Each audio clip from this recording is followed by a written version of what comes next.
Hello my dear students, most welcome to physics class. आज के इस लेक्चर में डिस्कस करेंगे वेव ऑप्टिक्स का इंट्रोडक्शन। यानी वेव ऑप्टिक्स की बात करूं तो सबसे पहले देखिए, ऑप्टिक्स की दो पार्ट होती है, क्योंकि ऑप्टिक्स में हम लोग सिर्फ लाइट के बारे में पढ़ते हैं, लाइट की फेनोमेना क्या होती है, इन सब चीजों के बारे में पढ़ते हैं। तो ऑप्टिक्स की जो फर्स्ट पार्ट है वो है रे ऑप्टिक्स, जिसको ज्योमेट्रिकल ऑप्टिक्स बोला जाता है, जिसमें डिस्कशन होती है reflection of light and refraction of light, lens, mirror, ये सब होता है। बट यहां पे जो होने वाला है वो वेव थ्योरी से होने वाला है, वेव के बारे में होने वाला है कि लाइट जो है से वेव के फॉर्म में ट्रेवल करती है, प्रोपेगेट करती है, उसके बारे में। तो यहाँ पे इस इंट्रोडक्शन क्लास में हम लोग पढ़ने वाले हैं दो साइंटिस्टों के थॉट, और दोनों साइंटिस्ट जो है से हीरो थे। एक की बात की जाती है न्यूटन जी की, और दूसरे की बात की जाती है यहाँ पे हाइगेंस जी की। वेव थ्योरी में यानी वेव ऑप्टिक्स में न्यूटन जी ने भी अपना थॉट रखे और हाइगेंस जी भी अपना थॉट रखे। दोनों का जो थॉट था वो किस तरीका का था, उसी के बारे में यहाँ पे हम लोग देखने वाले हैं। तो सबसे पहले आते हैं न्यूटन जी के साथ। हम लोग जुड़ चुके हैं न्यूटन जी के साथ। न्यूटन जी के जो कॉर्पस्कुलर थ्योरी ऑफ लाइट है उसकी बात करने वाले हैं, यानी Newton's corpuscular theory of light.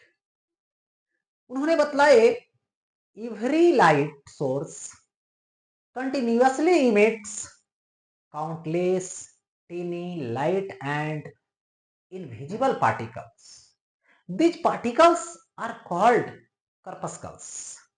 यानी देखिए, ये जो है लाइट सोर्स है, मतलब एक बल्ब है, इससे लाइट इमिट हो रहा है। तो इससे क्या है, पार्टिकल रूप में इमिट हो रहा है। जिस पार्टिकल को हम लोग देख नहीं रहे हैं वो है नॉन विजिबल, इनविजिबल है, बस उसको फील कर रहे हैं। एक और क्या है, उसको काउंट नहीं कर सकते, इतना इमिट हो रहा है। एक और वो क्या है, हल्का है। ठीक है, उसी को कॉर्पस्कल्स बोला गया। और इसी पर जो है से न्यूटन जी ने और बातें रखी। फिर आगे उन्होंने बोलते हैं this corpuscles travelled in straight lines in all direction at the speed of light. यानी लाइट के स्पीड से यहां से जो कॉर्पस्कल्स इमिट हो रहा है वो ऑल डायरेक्शन में इमिट हो रहा है, और लाइट के स्पीड से हो रहा है। लाइट की स्पीड 3 × 10⁸ मीटर पर सेकेंड। कहा, तो एयर में, तो वैक्यूम। अच्छा, फिर उन्होंने बताए when these corpuscles fall on the retina of the eye we begin to see objects। मतलब किसी ऑब्जेक्ट से जब लाइट रिफ्लेक्ट होती है तो कॉर्पस्कल्स रिफ्लेक्ट हुआ। कौन गया, लाइट गया। माने लाइट मतलब इन्होंने क्या बोले, कॉर्पस्कल्स, उस पार्टिकल को, और वो गया, रिफ्लेक्ट हुआ, रेटिना पे इंसिडेंट होता है। जैसे रेटिना पे इंसिडेंट होता है तो हम लोग ऑब्जेक्ट को देखने लगते हैं, हम लोग को ऑब्जेक्ट दिखाई देने लगता है। इनका ये कहना था। इसके बाद उन्होंने बतलाए the corpuscles of light of different colours are of different size. मतलब जो कॉर्पस्कल्स हैं और लाइट की जो कलर है, तो कॉर्पस्कल्स की जो साइज है वो डिफरेंट डिफरेंट है, इसलिए लाइट का कलर भी डिफरेंट डिफरेंट होता है। यानी लाइट की कलर रेड है, ब्लू है, ग्रीन है, तो वो इन्होंने बताया किस पर डिपेंड है, कॉर्पस्कल्स के साइज पे डिपेंड है। यानी कॉर्पस्कल्स का साइज डिफरेंट डिफरेंट होने के कारण कलर डिफरेंट डिफरेंट है। लेकिन नहीं, किस पर डिपेंड करता है, वेवलेंथ पे। लाइट की जो कलर है वो वेवलेंथ पे डिपेंड है। जो बात है ये न्यूटन जी नहीं बताए, कॉर्पस्कल्स पे बोले उन्होंने। अच्छा, इसके बाद आगे न्यूटन जी की जो थ्योरी है, जो कर्पस्कुलर थ्योरी है, वो कुछ चीजों को एक्सप्लेन कर पाता है, यानी उसके हेल्प से हम लोग कर पाते हैं। या फिर कुछ चीज है, कुछ टॉपिक है, जो फिनोमेना है ऑप्टिक्स में, वो एक्सप्लेन नहीं हो पाता। एक्सप्लेन क्या हो पाता है? Reflection and refraction of light, इसको तो एक्सप्लेन चलो कर दोगे। एक दूसरी बात होती है straight line propagation of light, यानी लाइट का प्रोपेगेशन स्ट्रेट लाइन में होता है, ये भी एक्सप्लेन होता है। एक बात। दूसरी बात नोट एक्सप्लेन। नोट एक्सप्लेन में क्या क्या होता है? Interference, diffraction, polarisation, total internal reflection.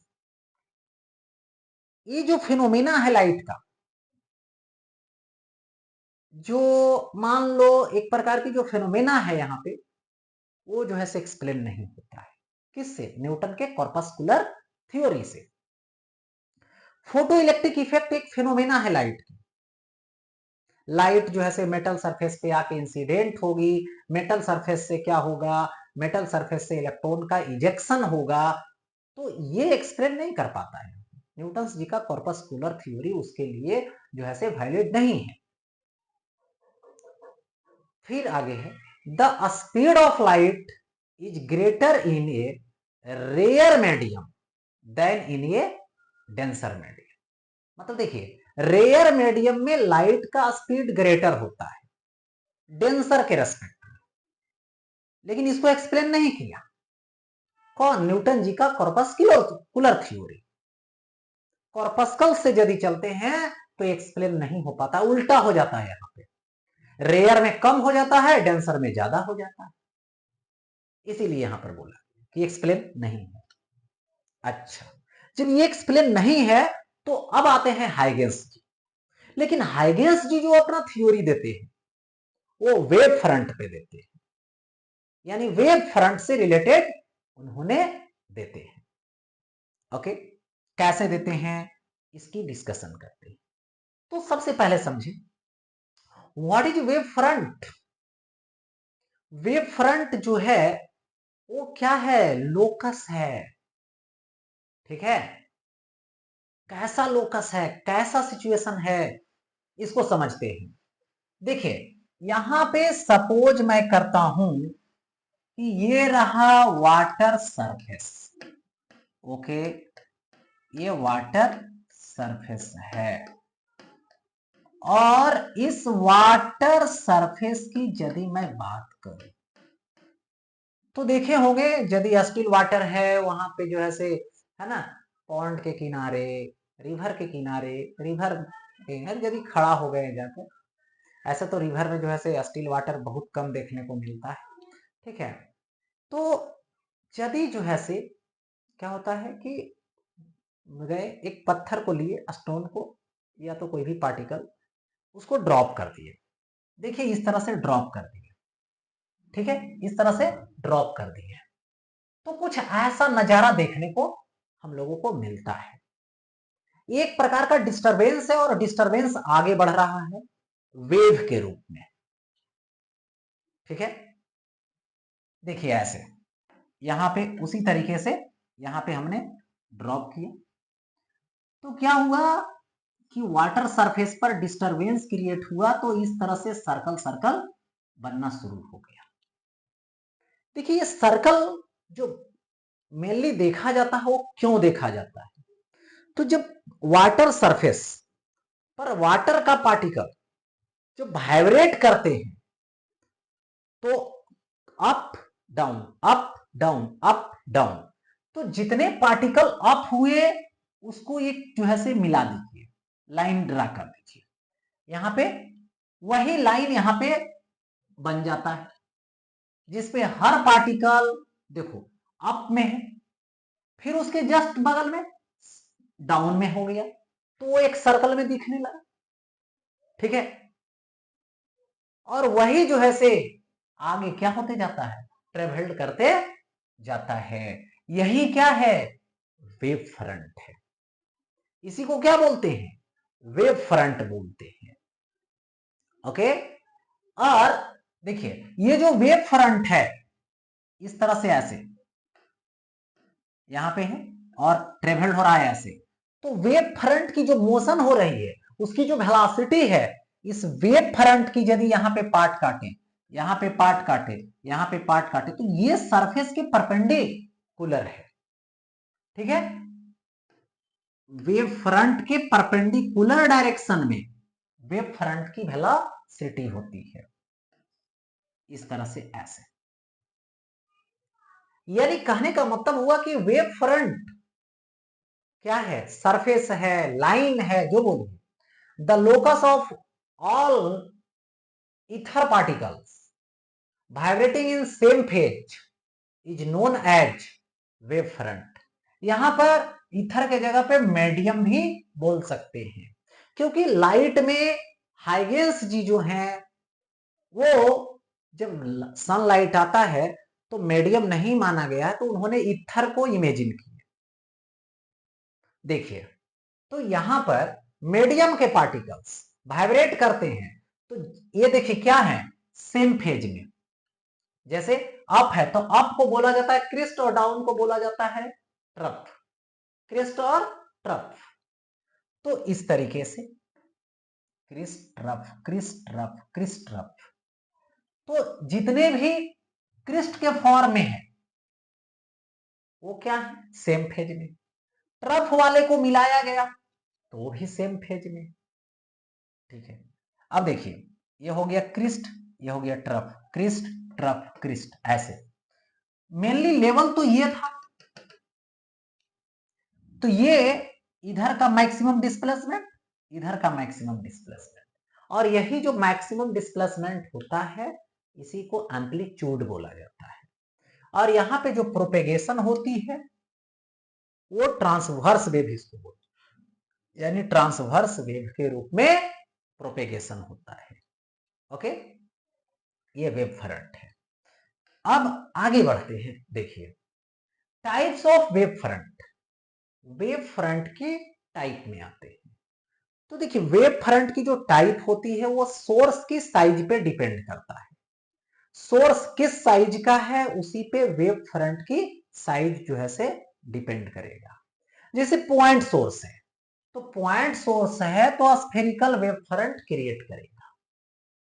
Suppose that यहां पे क्या है, पॉइंट सोर्स है, तो इससे जो वेव फ्रंट प्रोड्यूस होगी वो क्या होगा, स्फेरिकल होगा, इसलिए इसका नाम पड़ा स्फेरिकल वेव फ्रंट। और इससे इस तरह से ऐसे प्रोपेगेशन की डायरेक्शन होगी, प्रोपेगेशन की डायरेक्शन होगी। इसकी दो बात होती है, एक होता है वेव फ्रंट की एम्पलीट्यूड और एक होता है इंटेंसिटी इसमें। तो एम्पलीट्यूड जो होता है इस पॉइंट सोर्स से डिस्टेंस के इनवर्सली प्रोपोर्शनल होगा जो एम्पलीट्यूड होगा, और इंटेंसिटी की यदि बात करूं तो यहां पर डिस्टेंस के स्क्वायर के इनवर्सली प्रोपोर्शनल होगा। ओके, अब आता है सिलिंड्रिकल वेव फ्रंट। अब सिलिंड्रिकल वेव फ्रंट की यदि बात करें तो सिलिंड्रिकल वेव फ्रंट में देखिए होता क्या है, यदि लाइन सोर्स है तो लाइन सोर्स से इमिट होगा, क्रिएट होगा सिलिंड्रिकल वेव फ्रंट, यानी ये रहा लाइन सोर्स, और इससे जो वेव फ्रंट मिलेगा वो कैसा मिलेगा, तो सिलिंड्रिकल मिलेगा। वो कैसा मिलेगा, सिलिंड्रिकल मिलेगा।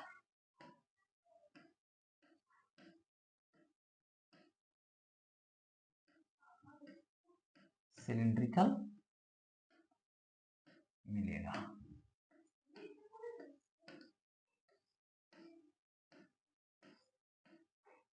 ऐसे सिलिंड्रिकल होगा। और इसकी यदि एम्पलीट्यूड की बात करूं और इंटेंसिटी की, तो ये जो एम्पलीट्यूड होगा जैसे जैसे डिस्टेंस इंक्रीज कीजिएगा तो डिस्टेंस के रूट के क्या होगा, स्क्वायर रूट के इनवर्सली प्रोपोर्शनल होगा। बट इसकी इंटेंसिटी की बात करूं तो इंटेंसिटी यहां पे जो होगा 1/r होगा, इंटेंसिटी वेरीज 1/r। अब आता है प्लेन वेव फ्रंट। देखिए प्लेन जो वेव फ्रंट है यही सिलिंड्रिकल वेव फ्रंट या फिर स्फेरिकल वेव फ्रंट यदि लार्ज डिस्टेंस पे चले जाते हैं तो उसका जो छोटा पार्ट कट करेंगे हम लोग, वही क्या होगा, प्लेन वेव फ्रंट होगा। यानी ऐसा, यही प्लेन होगा। यानी एक प्लेन में वाइब्रेशन वाले को, सेम फेज में वाइब्रेशन को इमेजिन करेंगे तो एक प्लेन में दिखेगा, और यहां पे इस तरह से ऐसे प्रोपेगेशन की डायरेक्शन होगी। तो ये क्या हो गया, प्लेन वेव फ्रंट की बात हो गई। और यहां पर यदि हम एम्पलीट्यूड की बात करें तो एम्पलीट्यूड क्या होगा, फिक्स होगा, यानी कांस्टेंट, यानी कांस्टेंट होगा। और इसकी इंटेंसिटी भी क्या होगी, तो इंटेंसिटी भी कांस्टेंट होगा। और यही बात रहा कि इस जो कंसेप्ट है वेव फ्रंट का, इसी पे हाइगेंस प्रिंसिपल आया। हाइगेंस जी ने अपना प्रिंसिपल दिए, ठीक है। तो Huygens wave theory of light, यानी वेव थ्योरी ऑफ लाइट के बारे में यहां पे हाइगेंस जी ने कुछ बातें रखी। उनके अकॉर्डिंग कौन कौन सी बातें हैं, देखिए, light travelled in the medium in the form of wave front. Okay, यानी किस फॉर्म में, तो वेव फ्रंट के फॉर्म में। यानी लाइट जो है वो ट्रेवल्ड होता है मीडियम में तो वेव फ्रंट के रूप में। ओके, अब देखिए जो वेव फ्रंट है वो क्या है, ये तो समझ में आ गया कि पीछे जो बातें की हैं वेव फ्रंट की, ठीक है। दूसरी बात उन्होंने क्या बताए, सो देखिए, सेकेंड में उन्होंने बताए कि when light travels in a medium then the particles of medium starts vibrating। जैसे मतलब लाइट वेव कहो, जब ट्रेवल्ड होने लगता है तो मीडियम के पार्टिकल्स वाइब्रेट करने लगते हैं। एंड यहां पे बात करूं, consecutively disturbance is created in the medium. और वहां पे क्या होता है,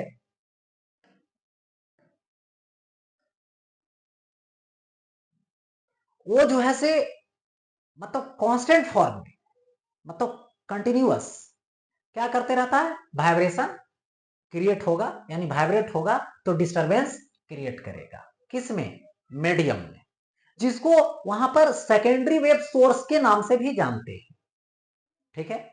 फिर आगे उन्होंने बोलते हैं every point on the wave front, ठीक है, become the source of secondary wavelets. यानी देखिए, मीडियम के जो पार्टिकल है वो वाइब्रेट करेगा कांस्टेंट फॉर्म, मतलब सभी, लेकिन होगा क्या कि जो मीडियम के पार्टिकल होंगे वो खास बात रहेगा कि सेकेंडरी वेवलेट्स होंगे, सेकेंडरी सोर्स की तरह बिहेव करेंगे। ओके, अब देखो आगे,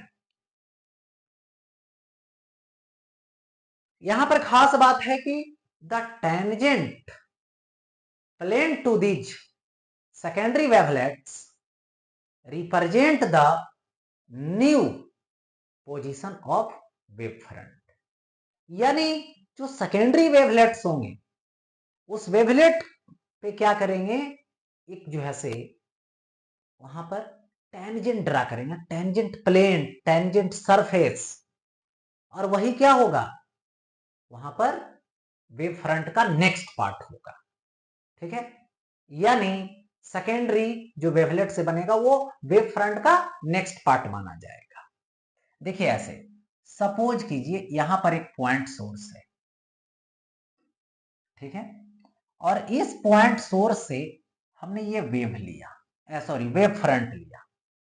वेव फ्रंट जो है ये पे यदि हम बात करें तो यहां पर एक हमने इसका ये पॉइंट लिया तो ये क्या करेगा, सेकेंडरी वेवलेट्स क्रिएट किया। फिर मीडियम का पार्टिकल लिया, सेकेंडरी वेवलेट्स क्रिएट किया, सेकेंडरी वेवलेट्स क्रिएट किया, माने वाइब्रेशन किया, वाइब्रेशन क्रिएट किया, ये भी वाइब्रेशन क्रिएट किया, ये भी वाइब्रेशन क्रिएट किया, ये भी वाइब्रेशन क्रिएट किया। अब वाइब्रेशन क्रिएट किया तो ये जो वेवलेट्स, सेकेंडरी वेवलेट्स बना, यहां पर यदि हम एक प्लेन ड्रा करें ऐसे टेंजेंशियली, तो ये प्लेन जो होगा वेव फ्रंट का नेक्स्ट पार्ट होगा।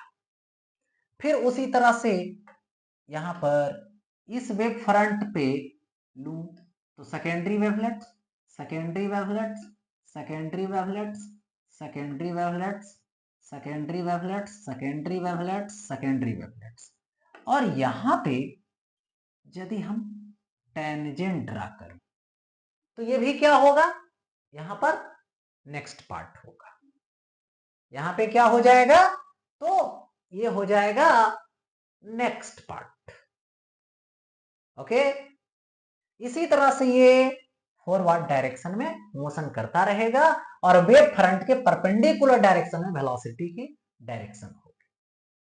और यही जब आगे बढ़ूं तो मान लो ये प्लेन रहे, प्लेन की बात हो तो प्लेन वाला में ये देखिए मीडियम के पार्टिकल है, सेकेंडरी वेवलेट्स क्रिएट करेगा, सेकेंडरी वेवलेट्स माने वाइब्रेशन, ठीक है, क्रिएट करेगा, जैसे कैसे सोर्स क्रिएट करता है, क्रिएट करेगा, फिर क्रिएट करेगा, क्रिएट करेगा, क्रिएट करेगा, फिर इसका क्या करेंगे, टेंजेंशियल प्लेन ड्रा करेंगे, टेंजेंट ड्रा करेंगे, तो ये वेव फ्रंट का नेक्स्ट पार्ट हो गया।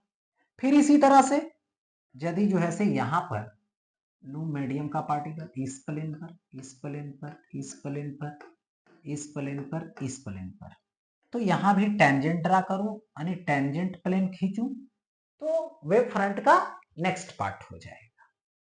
तो यही हाइगेंस जी का प्रिंसिपल है, हाइगेंस जी का वेव थ्योरी है। और यहां पे यदि बातें करूं कि जो हाइगेंस थ्योरी दी है, हाइगेंस जी ने थ्योरी दी है, रिफ्लेक्शन, रिफ्रैक्शन, ये सभी चीजों को एक्सप्लेन होता है, ठीक है, सभी चीजों को यहां पर एक्सप्लेनेशन होता है। लेकिन वेव थ्योरी से यहां पर जो फोटो इलेक्ट्रिक इफेक्ट होता है उसका एक्सप्लेनेशन नहीं होता है। ओके, तो इसी के साथ ये टॉपिक एंड होता है।